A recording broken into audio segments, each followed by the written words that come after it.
SJ, welcome to Mvskoke Radio, your weekly source for tribal and community news, interesting guests and discussions, plus a local events calendar.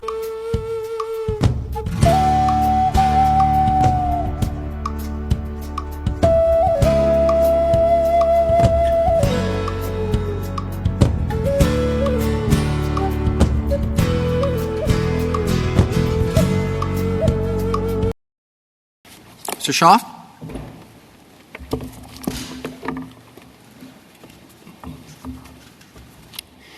Thank you, Mr. Chief Justice, and may it please the Court.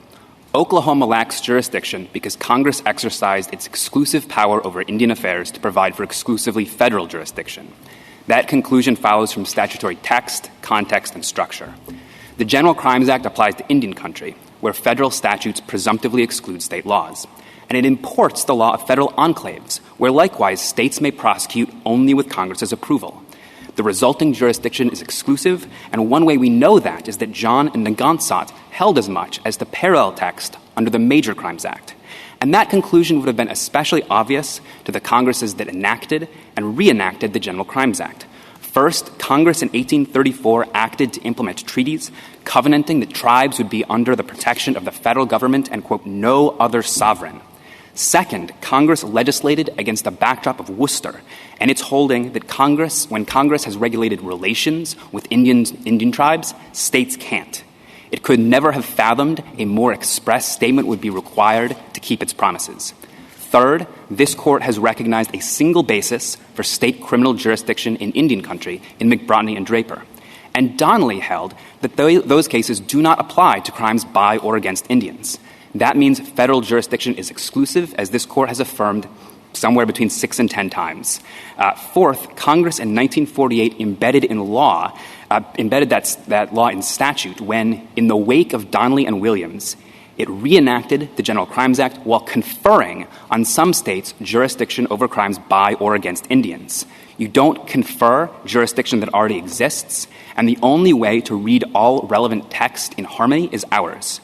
More than that, Congress built on that structure through Public Law 280 and many similar statutes, and now Oklahoma's position would thwart the choice of 25 states not to assume this jurisdiction and nullify consent rights of, by my count, 190 Indian tribes, and for no sound reason. Indeed, Washington State used Public Law 280 to obtain exactly the jurisdiction at issue here, and Oklahoma could do so too by obtaining signatures from 20% of enrolled tribal members and winning an election. I welcome the Court's questions. Counsel, just to go back to the beginning of your argument, you said that you said that the federal government had plenary authority in this area, and we've said it too. What's the source of that? So I think this Court has said that it arises from the Indian Commerce Clause, the Treaty Clause, pre-constitutional powers, war powers, but I agree that it was quite subtle. And, for our purposes, I think the important point is that when Congress acted in 1834, it did so against the backdrop of Worcester, which interpreted the federal government's powers in this area to be exclusive when exercised. So when Congress had regulated intercourse with Indians, that meant states could not. And, that really has been carried forward, I think, to the present. Obviously, a bunch changed in the late 19th century with Indian country coming within states. But I think the important point is we're not writing on a blank slate here. This Court addressed that issue in McBrotney and Draper and Donnelly. And the sort of sum total of the holding of those cases is that the only basis for state criminal jurisdiction in Indian country doesn't apply to cases like this one. And then, in 1940 and on, Congress created the entire modern statutory scheme against the backdrop of that understanding. So the Kansas Act, for example, in 1940, understood the law the same way we do, conferred jurisdiction on states over crimes by or against Indians because it regarded that as necessary. Then this Court, in the Williams case, sort of put a cherry on top and said, yeah, we read things the same way. States lack jurisdiction unless... Yeah, I think you've answered my question. I don't want to interrupt you, but I don't want to take up all your time. One other question. Would you take a minute or so to elaborate on your preemption argument? And my difficulty is that when we normally have a preemption case, there is a conflict of some sort. You cannot regulate, for example, a drug the same by two different governments when they are in conflict with each other, the regulations. But here we're talking about concurrent authority. And you can look at our dual sovereignty, double jeopardy cases and see that there's not necessarily a conflict. There may be an overlap or an overlay. But so with that in mind, I would just like you to sort of tease out your preemption argument, focusing on this concurrent jurisdiction as opposed to conflict. Sure, Justice Thomas. So first, we think the text of this statute is best read to provide that state law shall not apply as to these criminal issues, though I do want to take issue with my friend on the other side's premise that what we're doing here is just familiar principles of preemption. What this court said in Mescalero Apache is exactly the opposite. Those familiar principles don't apply, and it's because we are in Indian country, which is the sort of quintessential locus where federal law applies and state law doesn't. But on the conflict point, I think the conflict would have been patent in 1834. So, this is a statute, as we read it, that ensures peace on the frontiers, and it does so by centralizing redress in the federal government. So if you imagine a state prosecution that goes first in the early 19th century, and, they do a bad job, they don't give an adequate sentence, then, what the other side is sort of relying on is that they can that the federal government is going to be able to explain to the Indian tribes, we know that this was not a good trial, but, trust us, we're going to come in after, we're going to fix it. Yes, at this point, the dual sovereignty doctrine, as this court noted in Gamble, is unsettled, but we hope that this is all going to work out. And, those just aren't the kind of chances you take on matters of war and peace. But, I think maybe even the more fundamental point is that it would have never occurred to Congress in this era that states would be the one to protect Indians from crimes. I mean, after all, as this court said in the Kagama case, states at this point were Indians' deadliest enemies. And I don't think you put, the fox in charge of the hen house, even if the fox only has concurrent jurisdiction. I think there are other ways, too, that states could use this authority to really thwart tribal interests. You could say, for example, criminalize intercourse by non-Indians with Indians and say, that's a crime against the Indian, which could be basically get you the same regime this court invalidated in Worcester. And I actually think the same thing is true today. So you can look at the issue in the Williams versus United States case. Let's look at the issue here with the fox and the chicken house. Actually, I think it's the hen house, but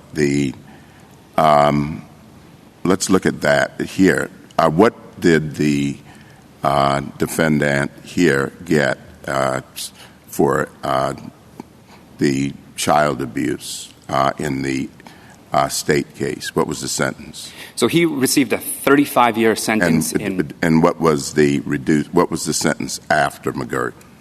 It was the federal sentence. His sentence has not been imposed, but what the plea agreement provides for is 7 years. Okay, the key difference. You can't make that fox in the chicken house or hen house argument there. So I understand your point about your 19th century point, but we're looking at today, and what I'm really interested in is this conflict because you're making a sort of a preemption argument. And I don't know if it's a good argument or good answer to keep resorting to the 1830s or 1840s and not be able to show the conflict that we have today. Maybe it is. Maybe for some of my colleagues it is, but I'd like you to tease out again what is the conflict if you're making a preemption argument. If you're not making it, then you can say that. Sure. So I just want to footnote that actually our primary argument is that the text here ousts states from jurisdiction, and so that is the end of the story, particularly under the preemption standard that applies in this court's Indian cases. But on the conflict, let me sort of take another run at it. I think there are two. So one is just making law enforcement worse based on diminished accountability. You can see this from the brief of the former U.S. attorneys submitted in this case. These were the U.S. attorneys for many Indian country areas. And what they say is that when you have concurrent jurisdiction, you can create a pass-the-buck dynamic that makes law enforcement worse. And indeed, we know, this is the view of the tribes in this case. And the second point, and this is where I was going with this court's decision in Williams, is you can have states prosecute in a manner that isn't consistent with tribal interests. So in that case, the issue was, what is the age of consent? Is it 16 or is it 18? You could have a circumstance where, for example, you have the intimate partner of a tribal member who goes to prison under a state prosecution when the federal law or the tribal law would allow that person to remain in the community, maybe raise their child. And the reason why, these issues have never arisen is because the rule that we're advocating has been the law since, 1940 at least, and, I think probably far earlier than that. So I guess the place I would go back to is the statutes that Congress has enacted that really do embed this understanding in their text, in dialogue. You're here, I'm sorry. Go ahead. No, please. You're here representing a non-Indian criminal defendant, correct? That's correct. And the victim, the 5-year-old, was an Indian, correct? That's correct. She was an enrolled member of the Eastern Band. We don't have anyone here representing her. But how are her interests served by not having concurrent authority to prosecute your client for the child abuse that was inflicted on her, if we're going to look at the interests of Indian victims? Sure. So I want to make a point about this case and then a sort of broader point. So on this case, one thing we know from the plea agreement is that the victim's family consented to the federal sentence that was imposed in this case. And the reason I would hazard, or something that has a lot to do with that, is that when we talk about the 35-year Oklahoma sentence, you can get parole in Oklahoma after, 33% of the time. In the federal system, no parole, or you've got to serve 85%. And my client also agreed to not contest removal proceedings thereafter, so that's a pretty significant interest. But from the perspective not of non-Indian criminal defendants, which you're representing one of and representing well, from the perspective of Indian victims, I guess I'm not sure how Indian victims can be harmed by having more prosecutorial authority to fill a gap in Oklahoma where crimes are not being prosecuted against Indian victims, at least now. Now, maybe someday the federal government will get the resources to do the job, but even then, the state resources would be additional protection for Indian victims. So I'm not understanding the argument that somehow Indian victims would be benefited by ruling for you.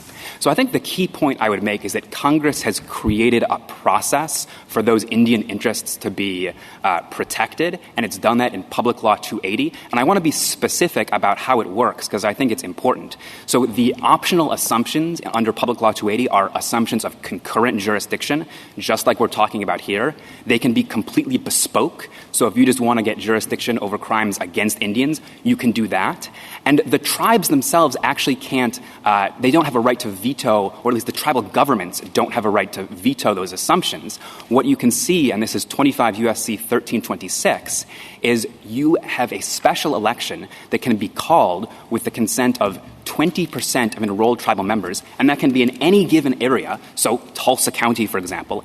And then if a majority vote in that special election favors the assumption of jurisdiction, then it can go forward. And so, if people in Tulsa believe what my friend on the other side says about what is going to be the best thing to protect them from crime, then, they can have it. And the tribal governments actually can't stop that because that's, the system that Congress created in order to balance the tribal and federal and state interests in this area. Am I understanding you correctly that each tribe, 20% of their members, presumably 20% being whoever's potential victims, could choose concurrent jurisdiction? So the way I read the statute is that it's actually the enrolled tribal members in a particular geographic area, and I don't think the statute is completely clear on, how you would figure out the exact denominator, but it is available for Oklahoma as it's been available for, any other state. And, my friend said there have been no assumptions under Public Law 280, but or at least once the 1968 provision made tribal consent required. But there were a number of assumptions before then, at least 12 by my count in Montana and Washington, where the tribes affirmatively said, we consent to this jurisdiction. And so this is not something I think that's unobtainable. And I think the more important point is that it is something that Congress has taken into account in this statutory scheme. And, it is a scheme. I think you started to answer a question, and I'd like you to expand on it. There's an assumption in Justice Kavanaugh's question that Indian victims can only be helped by concurrent jurisdiction. Is that assumption correct? That there's additional resources to protect them against crimes? That's the bottom line of his question. And do you agree with that assumption? No, I don't think that's right. I mean, I think in particular as a practical matter, the upshot of Oklahoma's position here is, they're saying that if you adopt their position, then you can go back to more like what the situation was before McGirt, where basically the federal government wasn't involved in, these sorts of cases involving Indians. And that, I think, is profoundly contrary to the bargain, the agreement that Indian tribes made with the United States, where the United States said, we are going to be your protector and make sure that you are taken care of. Now, it is true that as a formal matter, as the law stands today, you can have, concurrent federal prosecutions, but as a practical matter, the entire upshot of my friend on the other side's position is that the federal government can go back and wash its hands of these sorts of offenses and, not invest the resources. And, our fundamental position is that the federal government actually has an obligation to invest those resources to make sure this is being done right unless and until either Congress passes a statute or tribal citizens decide under Public Law 280 that they would like a different system to help protect themselves from crime. Well, Counsel, if I could just I don't think we've gotten to the critical language in the statute yet. And, of course, in the General Crimes Act, this is what the language says. Except as otherwise provided by law, the general laws of the United States as to the punishment of offenses committed in any place within the sole and exclusive jurisdiction of the United States, except D.C., shall extend to the Indian country. Now, as I read that, that's taking a body of law, the laws that apply in places within the sole and exclusive jurisdiction, and saying that that extends to Indian country. Now, where do you get any notion of the preemption of state jurisdiction in that? So I think the Major Crimes Act says much the same thing, which this court has held as preemptive, and I think that's for good reason. And where do you get it in the language of that statute, not in what the court may have said about the Major Crimes Act? Sure, Mr. Chief Justice. So I think the answer is that when you extend the general laws of the United States as to crimes, that is a reference to the enclave laws. And one of the background principles in federal enclaves is that states can prosecute only if Congress expressly allows it. So I think... Well, okay, but in other words, you're saying that a background principle, they're taking a particular reference point, right? The general laws that apply in this particular area. And it doesn't say that all of the legal issues or jurisdictional questions in enclaves apply in Indian country, which they could have easily said. They simply say that body of general laws applies. Well, so, we think that when you take the principle from the sort of soil of federal enclaves. It brings with it this idea of federal exclusivity, particularly when you look at the body of law that's being applied. This is the general federal laws plus the Assimilative Crimes Act. It is designed for so places— it's the soil that comes. It's not the language itself. Well, so I think it's the language that brings the soil with it, but it's also not only the language of this statute. Because remember, we have, just imagine you're sitting there and it's June 25th, 1948. Congress is reenacting the General Crimes Act, this language, and at the same time it's— but that's just the general codification, right?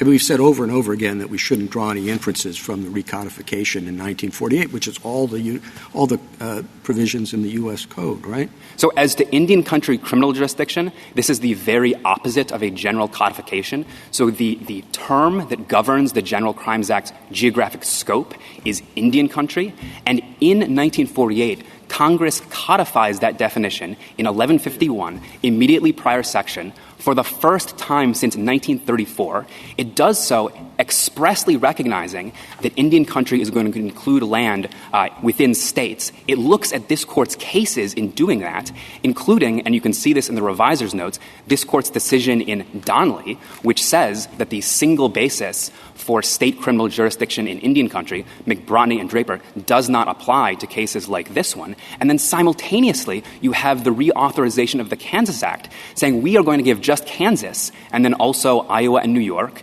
around a week later jurisdiction over crimes by or against Indians. That's Congress's intent. Now, I thought I had the same question, and I thought, but don't just agree with this if I'm wrong. That the federal enclaves are exclusive of state prosecutorial powers. The state can't prosecute crimes in federal enclaves. Why not? Well, it was constitutional in origin. I think so. And those constitutional principles about federal enclaves, as applied, were prosecutions in federal enclaves are federal, period, not state. And that was the principle based on a constitutional reference, which meant the words general laws pick up that jurisdictional principle. Am I right or wrong? I think you are right, Justice Breyer, and I think it's particularly significant that you are taking those principles and you are applying them to Indian country, which is another area which historically and presumptively is one where federal law is preeminent and state law gives way particularly easily. As this court emphasized in Williams versus Lee, the basic policy of Worcester endures. Well, I think no, I was just going to say, I hesitate to say it, but I think he may be wrong in that they could have said that the exclusive jurisdiction extends to Indian country, and that would have been a pretty big deal. Instead, they say these laws extend to Indian country. Yeah, no, that's right. That's the other way to read it. The other way to read it is general laws mean substantive laws. And or your way to read it would be it includes principles, that at least those derived from the Constitution. Have I got it right? Is that right? Yeah. All right.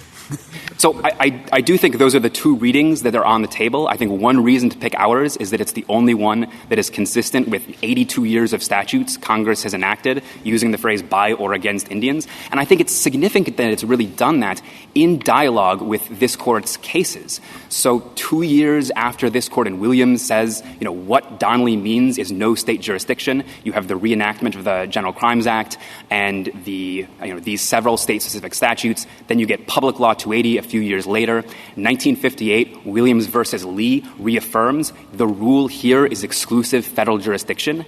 And then in 1968, Congress amends Public Law 280 based on all that, and it does a couple of significant things. So number one, it creates this tribal consent right. That consent right, as a matter of text, applies to assumptions of jurisdiction over crimes by or against Indians. My friend's position would read that text out of what Congress provided in 1968, which was a hard-won victory that tribes earned. And our fundamental submission is that if Oklahoma wants to do that, then it needs to do what the tribes did and go back to Congress. And it also allowed states to retrocede. Again, that specific jurisdiction, crimes against Indians. And many, many states have decided to do so, and they would nullify that choice as well. You rely heavily on Worcester against Georgia. What do you do? I think it was Frankfurter, his language in Village of Cake, that the general notion, I'm quoting, drawn from Chief Justice Marshall's opinion in Worcester, that an Indian reservation is a distinct nation within whose boundaries state law cannot penetrate, yielded to closer analysis when confronted in the course of subsequent developments with diverse concrete situations. I mean, I understand that if Worcester against Georgia were the law that we were dealing with today, that I think your friend's argument on the other side to try to change the parameters of the argument to a strict preemption analysis might be pretty difficult. But, I mean, is Frankfurter wrong? So I think there are three answers to that, Mr. Chief Justice. Number one, in 1834, Congress's backdrop was Worcester, so that was the understanding that Congress had when it enacted the forerunner to the General Crimes Act. Second, those same cases like Williams versus Lee that say we have departed in some respects from Worcester emphasize that the rule in this case is that state courts lack jurisdiction.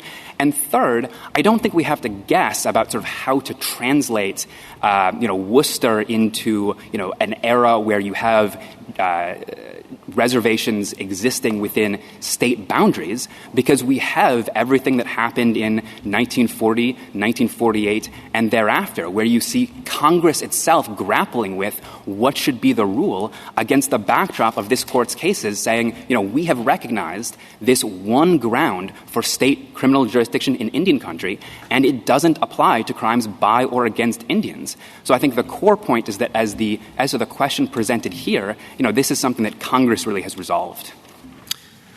Justice Thomas? Justice Breyer? Anything further? Justice Alito? You said that the regular rules of preemption do not apply in a case like this. What is your test for preemption in a situation like this? So I think the easy way to approach this is what this court said in John and Nagansat was sufficient under the Major Crimes Act, is that the Major Crimes Act uses the word exclusive and so sort of assimilates Indian country to federal enclaves, and it was passed on the understanding that that federal jurisdiction would be exclusive. And I think that is consistent with the general approach to preemption in Indian country, where, what this court has said is that Worcester remains the starting point, and it's departed only when there is no governing statute. And so here, where you've got a governing statute... Well, that seems to me to be an argument about the interpretation of the General Crimes Act, rather than an argument about the applicable test for preemption. What if I thought that the language of the General Crimes Act is quite clear and that it means that the law that applies in federal enclaves applies in Indian country and goes no further than that? Is that the end of the case? No. I mean, I think, again, what this court has said in Mescalero Apache, what I hear, your question to be saying, Justice Alito, is that there is no express statement of preemption. And what this court has said in Mescalero Apache is that you do not need an express statement of preemption. And, if you want to test, question. I think... I mean, that's my question. What do you need more? What do you need in this situation that is insufficient, would be insufficient in an ordinary preemption case? So, I think what this court has said is that it is a more lenient standard. And so when you have text that I think we can all agree contains some indicia of federal jurisdiction, then, that really is it. And the state must show an affirmative authorization. The language has to be ambiguous? It has to be possible to read the language to mean something different? So actually, this court's cases have gone much further than that. It has found preemption under the Indian country preemption standard, even where there is no preemptive language at all. You can look at cases like war and trading or central machine. These are cases about the Indian trader statutes, and the only text at issue in those statutes were provisions that, for example, let the federal government prohibit entirely commerce with Indians. So I think we have a much easier case because we have a statute that directly addresses this question and does so while saying treat Indian country, like federal enclaves, where federal jurisdiction is sole and exclusive. And, we think it goes much further than that, but I think that is enough under this court's preemption cases in Indian country. Justice Sotomayor? Justice Kagan? Justice Gorsuch? Do you think the preemption analysis is affected by treaty promises? I do think the preemption analysis is affected by treaty promises, and one other place you could start this case is the treaty promise to the Cherokee Nation that it would be under the protection of the federal government and no other sovereign whatsoever.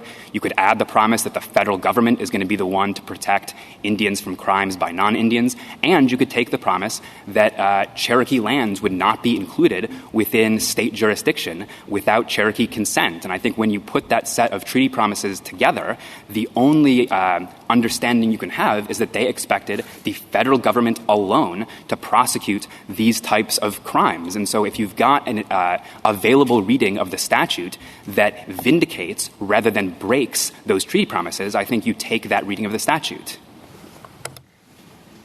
Ms. Kavanaugh, Justice Barrett?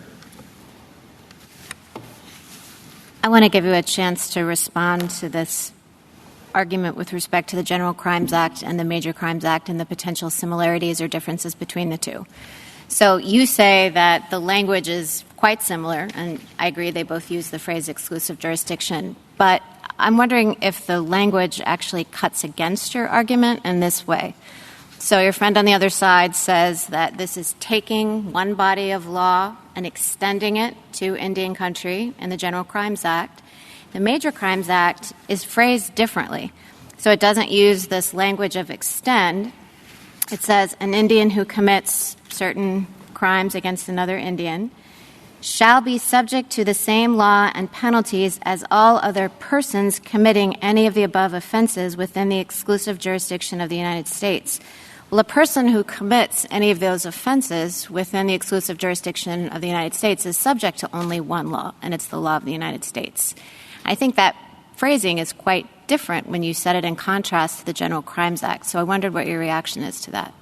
So I think the first answer is that those nuances have nothing to do with why this court said in John and Nagansat that the Major Crimes Act was preemptive, which really was just about, the comparison between Indian country and exclusive, areas of exclusive federal jurisdiction. But I think the text fundamentally does the same thing. What it says is that individuals are subject to the same law and penalties as all other persons committing these enumerated offenses, which I think sweeps in a set of criminal but not civil principles, which I think is exactly what the phrase as to the punishment of offenses does in the General Crimes Act. So I think they do fundamentally the same thing. And I guess another point I would make on that is that, if that argument were right, I think that would cut in our favor. I mean, if you look, for example, at the 1817 statute that was the precursor to the General Crimes Act, it uses actually language that's pretty similar to what's now in the Major Crimes Act. It says that defendants shall be subject to like punishment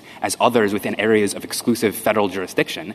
So, that their argument, I think, would make the 1817 General Crimes Act preemptive. And I don't think there's any story in which the General Crimes Act, was preemptive in 1817 and stopped being that after. But I think the more fundamental point is that none of these nuances really have anything to do with why this court in John and Nagansat held that the Major Crimes Act was preemptive under the Indian country preemption standard.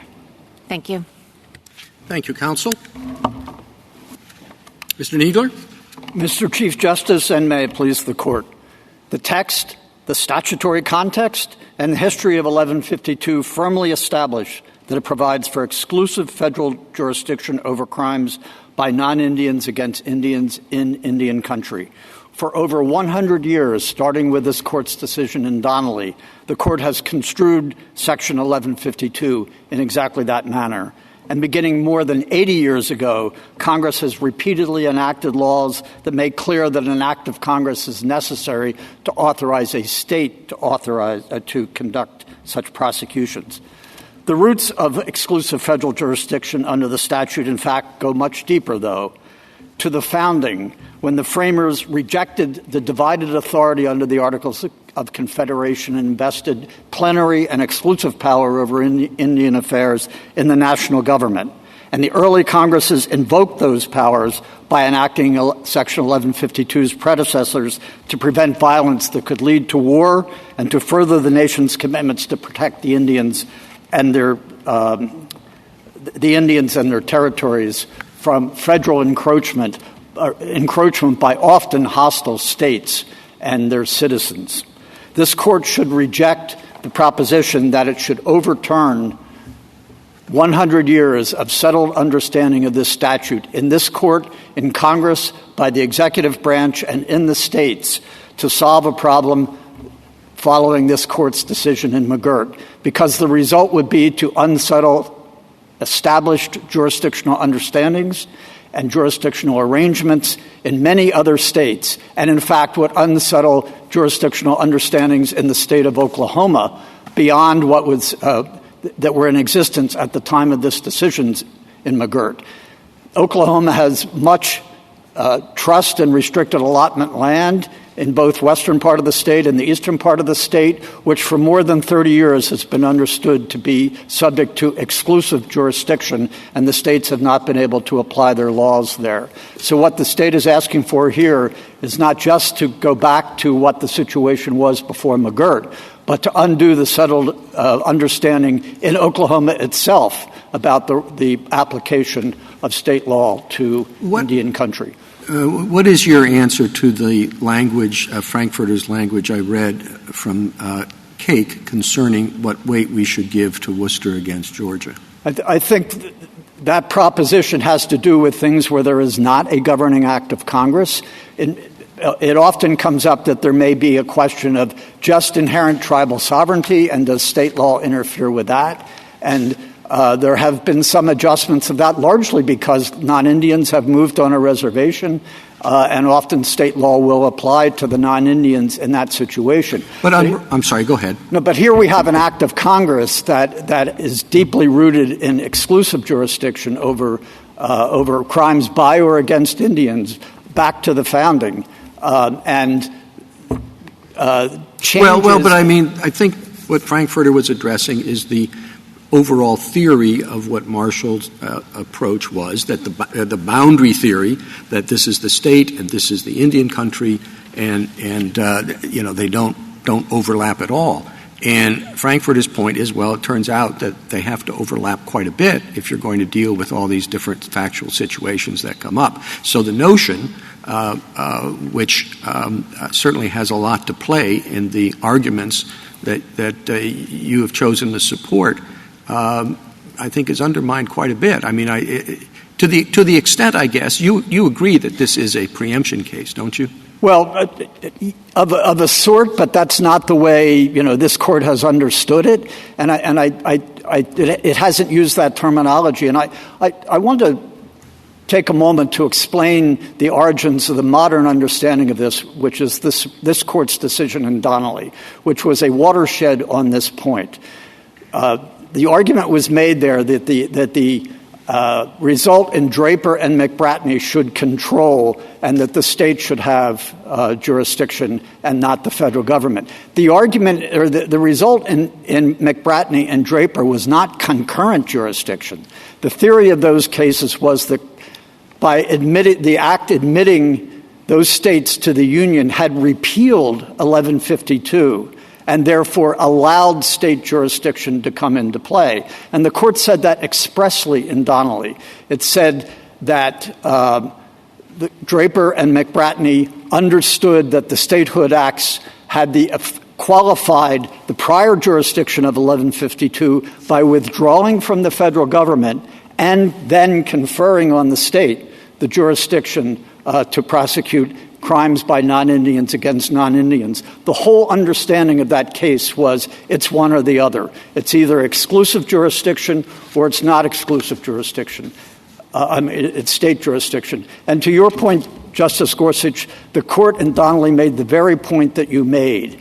It said that in the court's prior decision in Kagama, which involved prosecution of Indians, the court said that was that was subject to federal jurisdiction because the states are often the hostile enemies of the Indians.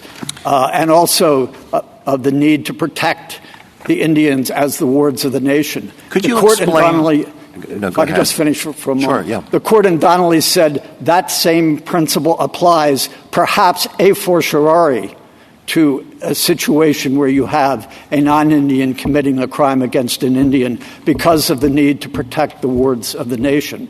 So as Donnelly, I think, settled this question, and it isn't just dicta, it was Mr. the Kneedler, very reasoning. that's all very abstract, but could you explain why exclusive federal jurisdiction is better for Indian victims of crimes by non-Indians than concurrent jurisdiction? It may or may not be, and I think a lot of it has to do with the perception. There are three sovereigns involved here. There's the federal government, the state, and the tribes and the tribal members. And they may not all see the same on that. And that was the purpose for Congress enacting Public Law 280, is it would allow the states, all right, well, the tribes to in more decide concrete terms, you have a crime, alleged crime committed by a non-Indian against an Indian. Why is it better for the Indian victim that the only recourse is federal prosecution with the limited resources that federal law enforcement has, rather than concurrent jurisdiction? Concretely, why is that worse? If the state goes first and the Indian victim or the tribe is not satisfied with the way that played out, we have the dual sovereign doctrine, which we reaffirmed in Gamble, and the federal government can step in and prosecute. Why does that disadvantage an Indian victim? I don't really understand. I'm not here arguing that it necessarily disadvantages any particular Indian victim. The United States prosecutes crimes in some states that have concurrent jurisdiction, but that concurrent jurisdiction exists because the relevant sovereigns have agreed to that regime. This sounds awfully abstract. Now, I think the most valuable information you could provide for me, at least, is an assessment of the situation right now in Oklahoma and whether the criminal laws are being adequately enforced right now, and whether the current situation in the judgment of the United States is sustainable. Suppose Congress does nothing. Well, is it a sustainable situation? Is the federal government going to be able to provide enough federal agents, enough federal prosecutors, enough federal judges, enough federal courtrooms, enough federal probation officers to handle the caseload that was previously handled by state law enforcement? Yeah, I'm not here to minimize the challenge that has resulted from the decision in McGirt. And the Justice Department has responded to that by providing resources to Oklahoma, 110 additional AUSA positions. Federal district court judges have been designated to serve in the districts. Magistrates have been brought in. FBI agents have been brought in. Those are temporary. Yeah, I appreciate all that, but I did have two questions. Is the situation right now adequate from the perspective of the United States? And if it is not, is it sustainable? The situation with respect to funding, there are 2 points. Is there adequate funding, and will that funding be permanent? The administration has requested an additional $40 million for AUSAs, an additional 76 slots for FBI agents, additional federal marshals, additional money for the prisons. And Congress, in its political responsibility, we trust will appropriate that money. Well, are you counting on that? Are you counting on this being the permanent situation? Are you counting on an agreement between the state and the tribes? And if it is the latter, what is the universe of agenda items in the negotiations between Oklahoma and the tribes? What are they negotiating about? We are not counting on an agreement between the tribes and the states. If they agreed, that would be great. And in fact, that's what Public Law 280 contemplates. That's the statutory framework that has been put in place. But I think we have to assume Congress will live up to the responsibilities that to enable the Justice Department to do everything that is necessary. It is prosecuting major crimes and violent crimes. It is prioritizing that as it necessarily must. And as things hit their stride, then some of the less serious crimes will be prosecuted. It's not like they've been dropped. They're in the queue to be prosecuted as time comes along. But my basic point is the court should not rearrange this established jurisdictional regime because of this moment in time in Oklahoma, because it would unsettle jurisdictional arrangements throughout the country. And one point I think hasn't gotten enough emphasis on that. There are a number of states that have chosen not to assume jurisdiction under Public Law 280 before 1968, and now it would involve tribal consent. But the 1968 amendments to Public Law 280 also provided for the retrocession of jurisdiction by a state to the federal government. And I understand there have been 30 retrocessions of jurisdiction. But the statutory retrocession provision only provides for retrocession of jurisdiction that was acquired under Public Law 280 itself. And there are two lessons from that. One is it shows that it was necessary for Congress to do something to enable a state to acquire jurisdiction under Public Law 280 in the first place over crimes by or against Indians. But it also shows that if the states were now found to have inherent concurrent jurisdiction, notwithstanding the statutory framework, the corpus juris of Public Law 280 and all those other statutes, it couldn't retrocede that because it would not have been jurisdiction acquired under Public Law 280. And that would perhaps call into question the retrocessions that those states have already made. States that have decided they didn't want the jurisdiction that had been offered to them under Public Law 280, which just reinforces the idea that Congress has made the allocation of jurisdiction in Indian country against the backdrop of Donnelly, where it's exclusive, to be the subject by sovereign choices by the United States, which Congress could pass a law conferring jurisdiction, taking into account the concerns we have, by the tribes and the states. That's fundamentally a political judgment about how that jurisdiction should be allocated. If a state doesn't want concurrent jurisdiction, is there anything to prevent the state legislature from forswearing that? No, but that's not the.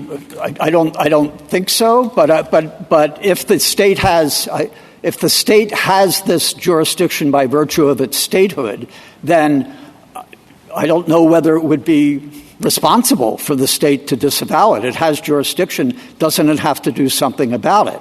But what Congress enacted, again, a framework in which it's up to the respective sovereigns to decide how Indian country should be governed. And therefore, from the tribal perspective, it's not a question whether a particular Indian victim in a particular case would be better protected or not. There is a collective judgment to be made on behalf of the tribe with respect to its territory about how the sovereign authorities will be allocated. I mentioned... Isn't that the point, which is Indians have their rights vis-a-vis their own government, their own Indian government, and they have expectations of what that reservation will do for them or not do for them. Is that correct? Yes. And that's the same view when you were saying in treaties, the Cherokee Treaty here says that the federal government will protect them, correct? Yes. And so to the extent that a victim has expectations, that's the expectation, correct? Yes, as a member of the tribe. And yes, an important difference between the United States and the state, it's not just two entities both can prosecute. There is a trust relationship between the United States and a state, and a tribe, and the tribal members. There is not a trust relationship between a state and the tribal members. And it's understandable, particularly given the history, as this court said in McGirt itself, there is a long history of separating tribes and tribal members from the states because of the hostility. It's understandable that a tribe and its members would think it would be best to look to the trustee for protection and not necessarily the state. Now, a tribe might make a different conclusion and consent to state jurisdiction because it thinks it's better for its tribal members. But that is the essence of tribal self-government. to allow the people of the tribe to decide whether they want to consent to state jurisdiction or not. Is there any source that I can look at that would tell me, everyone assumes that Oklahoma has been fully prosecuting over time. Well, we don't have a history, correct? Not in the fee lands and in the right. reservation. So there is an assumption that Oklahoma will actually expend the resources in doing this, correct? Well, it did before. Yes, I'm not in a position to assess how well Oklahoma did that. No, but before. Is there a source I can look at that would tell me that, in fact, Oklahoma, we know they prosecuted some of the people who are getting out now, although many of them have been prosecuted by the federal government. Do you have an idea of how many people have been let out without prosecution by the federal government?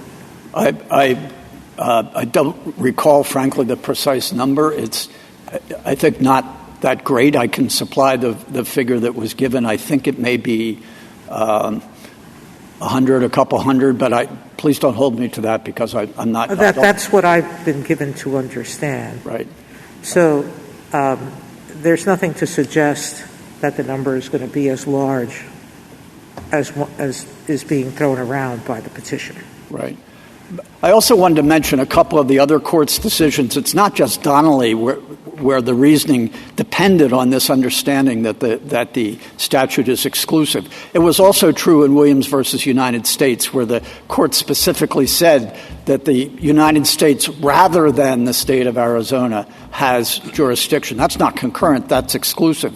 And there was a long footnote recounting what the court held in Donnelly and said there may have been some confusion about that, but in Donnelly itself, the court said, we have now given a full evaluation of this, and this is our conclusion, that the principle of McBratney and Draper does not apply, and therefore the federal government has the exclusive jurisdiction. And that was particularly relevant in that case because the question in Williams versus United States was the application of the Assimilative Crimes Act to the particular crime. And the Assimilative Crimes Act, of course, brings state law in, not of its own force, but because it's assimilated. And the court was that passage in the court's opinion was explaining why state law was relevant there, because it was assimilated into exclusive federal jurisdiction. Thank you, counsel. Justice Thomas, anything further?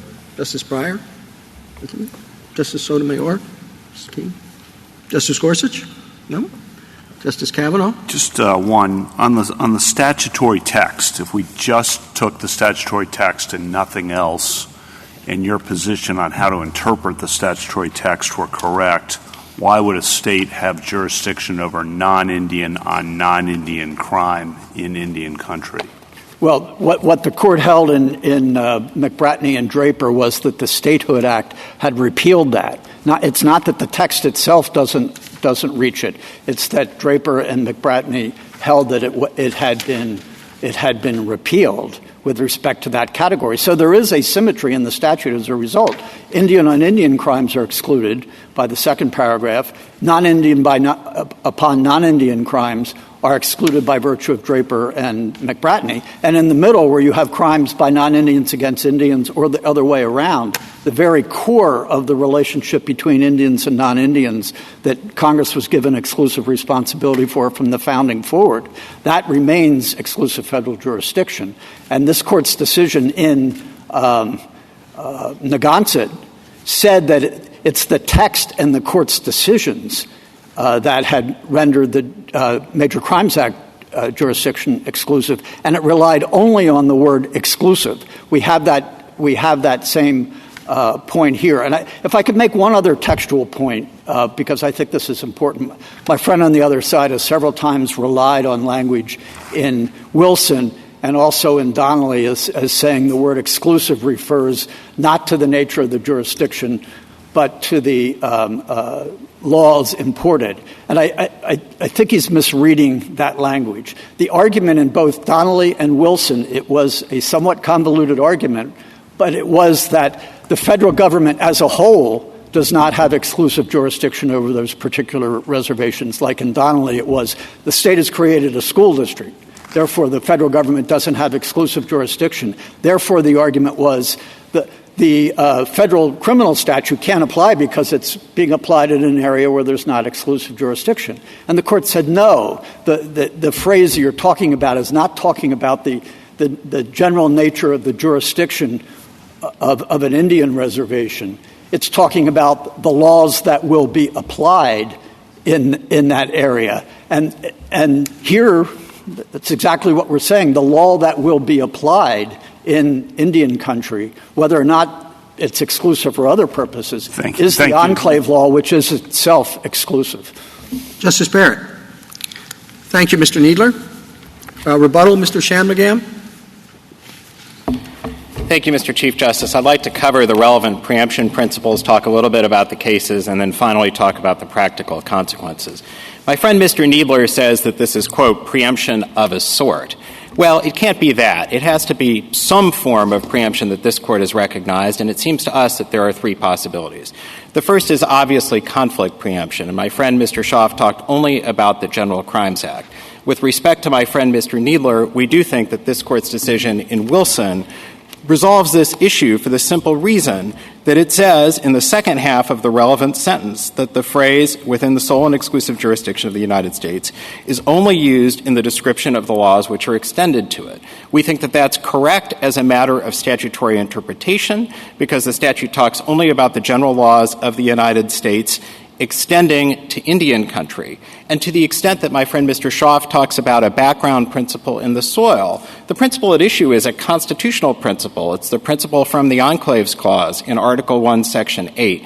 And I think it would be quite strange, given the structure of that provision, to say that it incorporates that principle as well. And if it did, it would suggest that McBratney itself was incorrectly decided.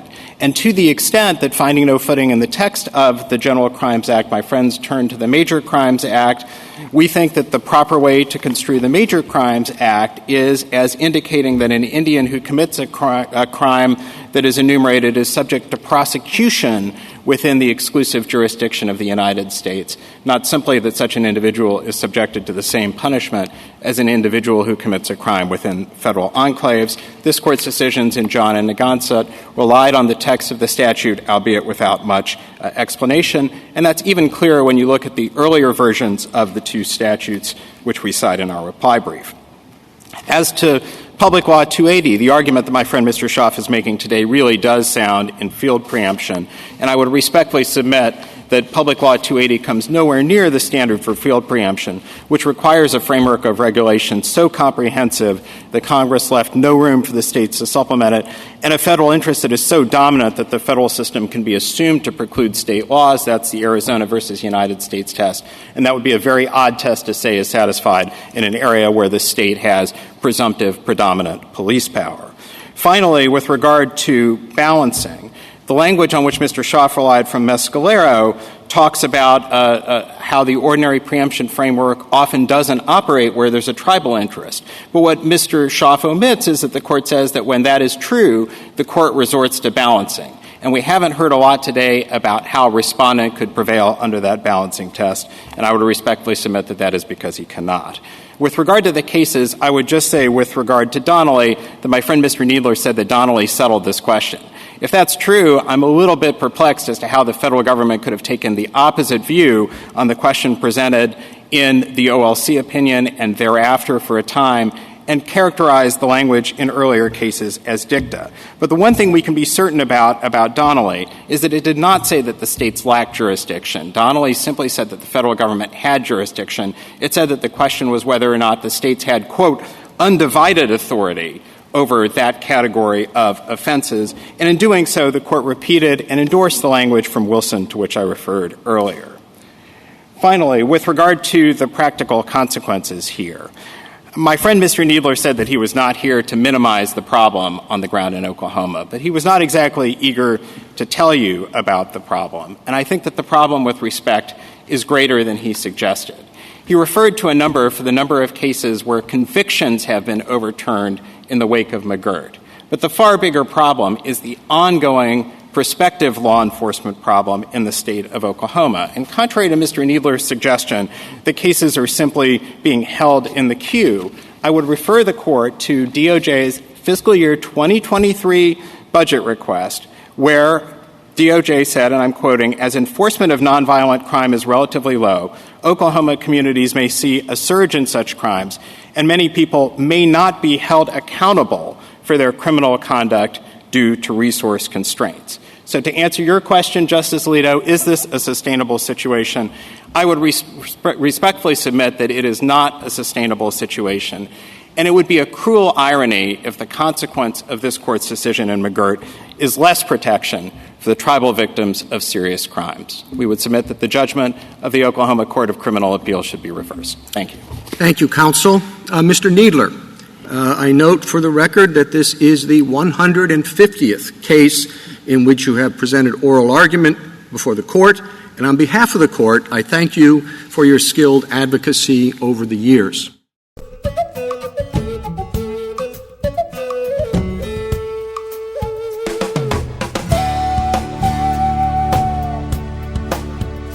You've been listening to Mvskoke Radio. Join us again next week for more local, tribal, and community news and updates. Mado.